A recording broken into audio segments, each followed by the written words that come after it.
Yo, what is up YouTube? I'm Blitz5, and this video is going to be a little bit different. So it's going to be a little bit more relaxed, but it's also going to have a lot of finance and financial terms mixed into it because I want to talk about digital revenue with video games. And specifically, I'm going to be talking about the three big US video game publishers, and that's Electronic Arts being number one, Take-Two Interactive Software being number two, and Activision Blizzard being three. And that's in no particular order. If you're doing it by size, it would probably be Activision Blizzard, EA Games, and then Take-Two in that order.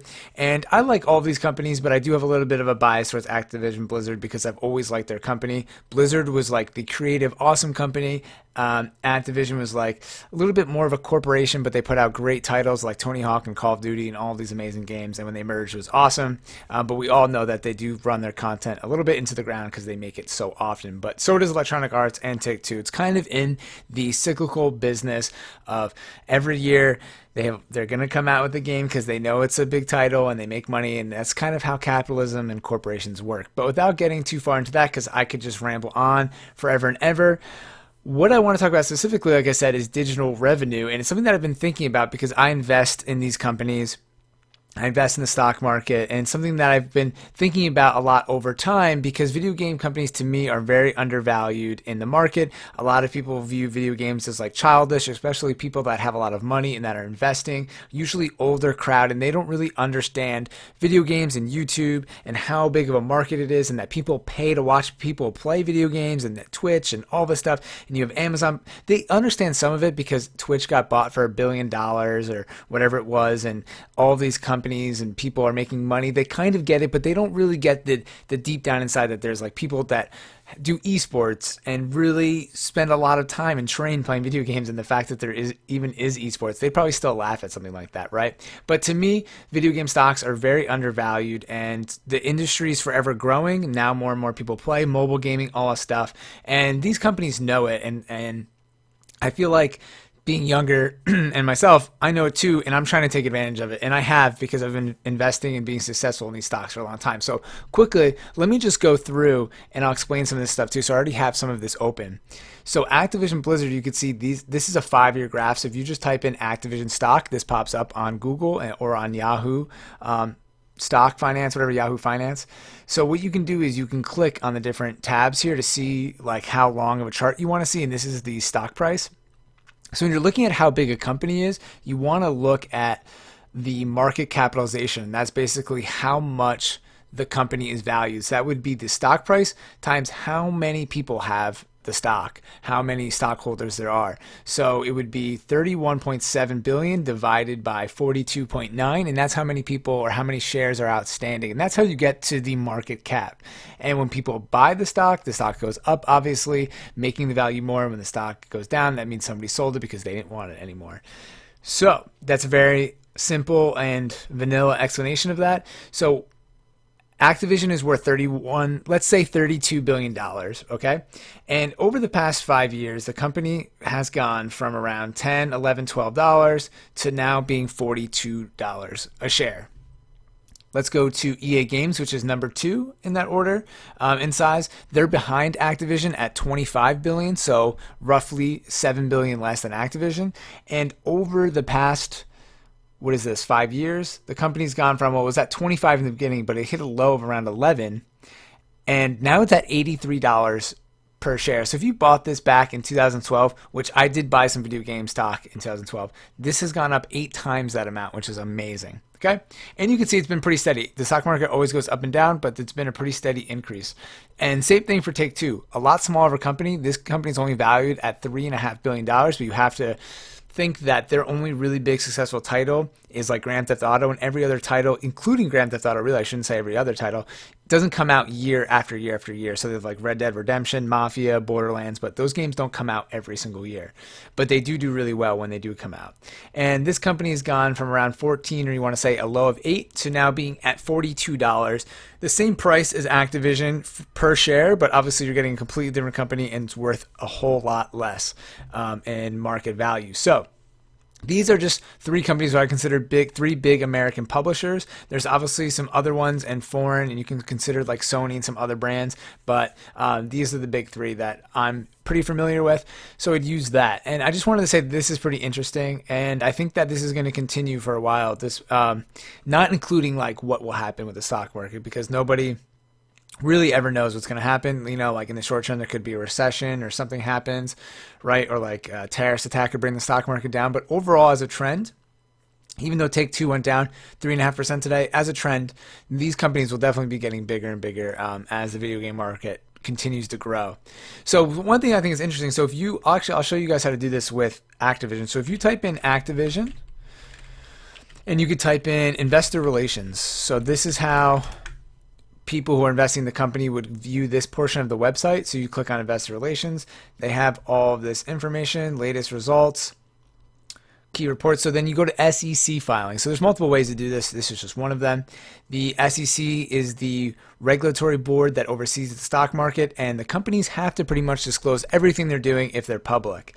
So there's all these different kinds of forms, but basically the big one is called a quarterly or 10Q report, and that is filed. This one was filed in August 2016. So we could just look at this in the PDF form. So this is Activision Blizzard, and this is where you can go through, and people who make a lot of articles and news get it through here. This is the only way you can actually confirm that a game is coming out or some kind of information about the company, how many people bought it.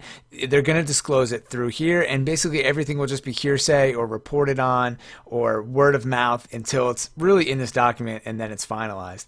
So one thing I thought was interesting here, because I've been looking at these companies and I said investing in them, is digital revenue. So it's just something that I've been thinking about, because in my mind, the video game market is moving to digital, right? The last couple games that I bought, I haven't actually bought the physical copy of the game. So this might not seem like a big deal to most people just buying it, or kids or people, family, whatever.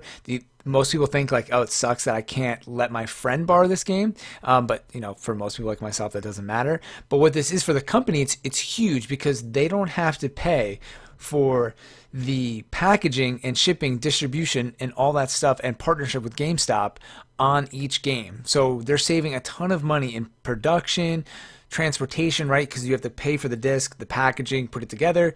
You have to ship it to GameStop, and then you probably have to pay GameStop some kind of fee, and it could just sit on their shelf and you never sell it, and then you just lose money on that, right? So when someone pre-orders and they're getting it digitally, they save a ton of money, because A, they know who's buying it, they know how many people are going to buy it, and they know who's getting it digitally, and how it just gives them a lot more information, and they make a lot more money on the digital revenue.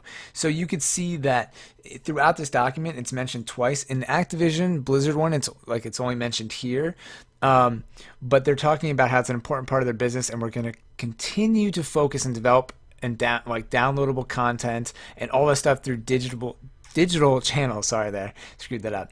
The amount of digital revenues in any period may fluctuate depending on the timing, a specific product release. So obviously, they're kind of talking about how when Call of Duty's out, obviously they're going to make a lot more digital revenue from people, like microtransactions and all that stuff.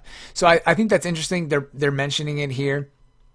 Some of these, so they're saying for the 6 months ended June 30th. So for the first 6 months of 2016, revenue through digital online channels increased by 917 million. That means that revenue increased almost 1 billion over the 6-month period from January 1st, or the first of the year, to June 30th, right? That's 2 quarters. That's what they call them. Every 3 months is a quarter. 3 times 4, 1/4 or whatever, is 12 months. That's how they split it up. So that is a huge increase. So that's awesome. And they just break it out into 3 months here, where it's 572. So that's just Activision alone. So that's awesome. I mean, I'm trying to think in my head right now. Just think about how much money they saved on $917 million worth of sales on packaging and transportation, all that stuff I mentioned before. So that's just Activision alone. And this is going to continue going up as people get the bigger storage Xbox hard drives, and as the new Xbox comes out, the Xbox, what is that, the Scorpio, and the PS4, the Pro version, whatever, people are going to be downloading more and more games. I know that I am myself, especially because a lot of these video game publishers are also including extra content if you get the digital version, which I find hilarious, but it's also genius, and I fell for it, especially like with Madden and Battlefield. I don't know if I'm getting a physical copy of Battlefield, but I fell for all that stuff anyways. So we can do this with Electronic Arts too. So this is the Electronic Arts Form 10Q that I was talking about, their quarterly report, which they filed in August. Same thing, just do a Control F on digital revenue. And you can see here, digital revenue is up 700 million percent. I'm sorry, 700 million, up 11% year over year. So over the year, well, so it's going to be less than Activision because they're a smaller company. They make less money. But in 1 year, their digital revenue grew $700 million. So that's awesome for them. And obviously, they're going to push this because they see it internally as a huge way to make additional profit. And I don't know, I know everybody has access to this information, but I don't know if a lot of people investing in the company really realize what this means for the company and how awesome it is for EA and Activision to bypass GameStop and normal channels like Best Buy, all that stuff. So they say digital revenue includes full game downloads, extra content, subscriptions, advertising, and other mobile revenue. And then they go on to talk about how the FIFA Ultimate Team, how they've made that into the Madden Ultimate Team, and now they're doing those microtransactions in other video games like Battlefield and all that stuff, and Star Wars Battlefront and Hardline, that they've been kind of using that strategy, which if it's worked in, Madden or FIFA, they're going to use it in all the other ones if they're making money like that. And then lastly, let's go to Take-Two Interactive before this video gets way too long. But we'll do the same thing. We'll do a Control F on digital revenue. It's just funny to me that it's in every document. Well, it's not in Take-Two, right? But they're calling it digital download. So let me zoom in here. So this says, our products are designed for consoles, personal computers, including smartphone, blah, blah, blah. Digital download. So that's not that exciting. So now I just shortened it to digital.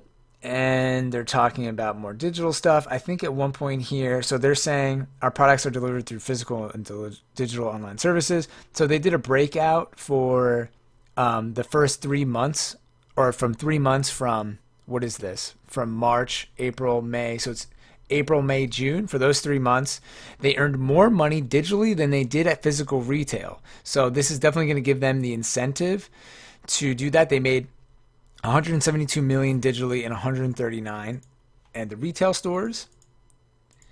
Let's see what else comes up under digital.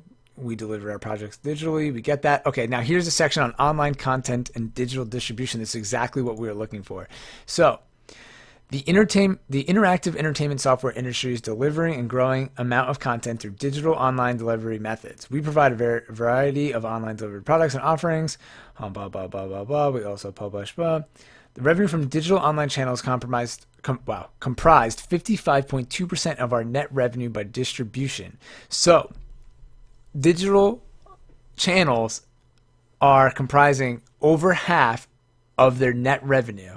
And this is for the first 3 months. So it's definitely showing how tides have changed, and the companies are definitely getting excited about this, and they're going to be pushing this. And I'm sure Take-Two will follow, and EA and Activision's incentives, and start making the games with certain bonuses or whatever that will, you get them if you get the digital copy of the game.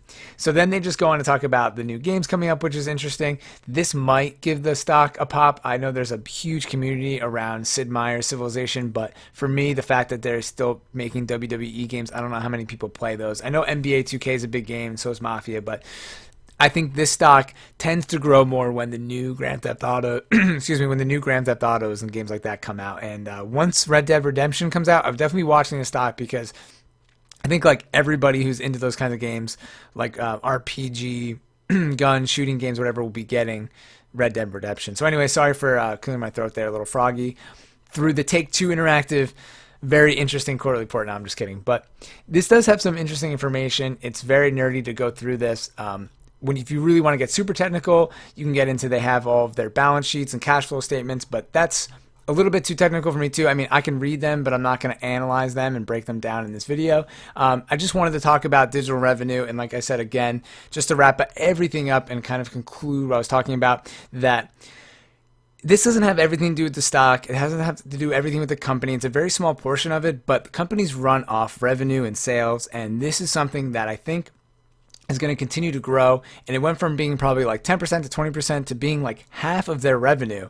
And at some point, I really think this is going to be even more than that. Maybe 75, 80%. There's always going to be people who want to get the game.